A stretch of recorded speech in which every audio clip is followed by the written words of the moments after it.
I imagine that all of you at some time or another have had the opportunity to go to the movie theater. And I'm sure all of you are aware that when you go to the movie theater, even though the movie is scheduled to begin at 4, the fact is it won't start until about 4:15. And the reason for that is because of the previews. There's always about 15 minutes of previews before every movie you go to see at the theater.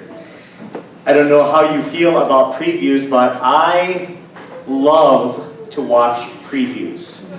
Often they're my favorite part of the movie experience. Even when I watch a DVD at home with Father Roque, we put it in, and I watch all the previews. He always says, just skip over the previews. And I say, no, I can't. These are my favorite part. I love watching the previews. And I think the reason I love watching the previews, and the previews are so awesome, is because they take an hour and a half or a 2-hour film, and they condense all of the drama and the excitement, the heroes, the courage, the valor, the fear, and they pack it in to 1 minute and 30 seconds. Previews are awesome. They're fun to watch. You see the whole plot developing, the excitement, the heroes, everything in just a few seconds.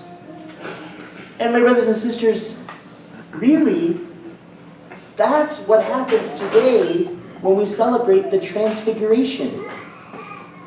This is the hero, the drama, the excitement, the salvation history, the future glory, the promises, everything that we have in Christ packed down and condensed into one little moment, which Peter, James, and John were able to behold.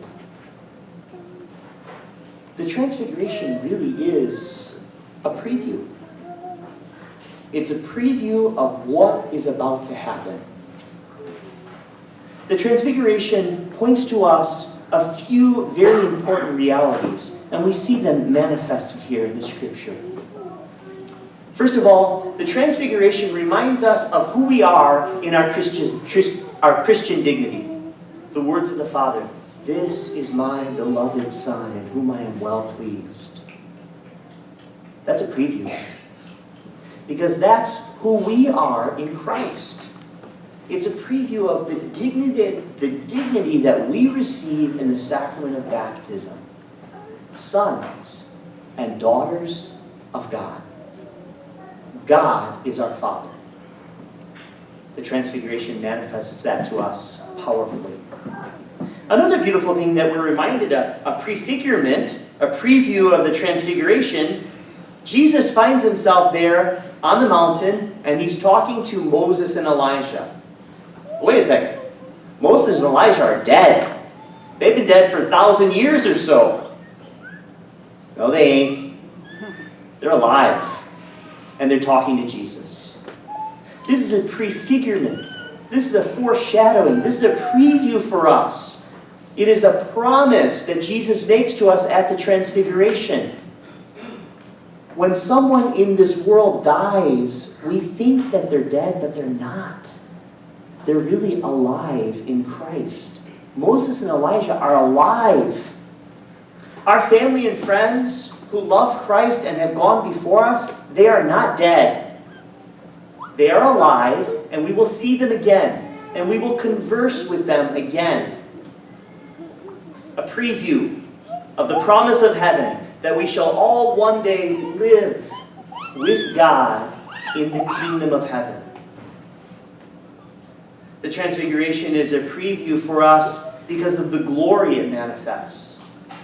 Jesus is consumed in light. His body is transfigured. He shines forth in glory. That's a promise to us. It's a preview of the transfiguration that will happen for each and every one of us in the resurrection. That our bodies will rise from the grave. Our bodies will reunite with our soul in the final victory, and we will shine like light in the kingdom of heaven. The Transfiguration is taking the whole drama of salvation history and compacting it into one moment.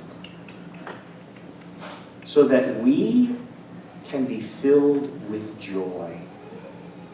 And so, my brothers and sisters, on this beautiful feast of the Transfiguration, rejoice as we continue walking our pilgrimage of faith with the certain hope seen in this preview of the glory that we will receive, the name that we have received as sons and daughters of God, and the promise that together we will be united in faith in the kingdom of heaven.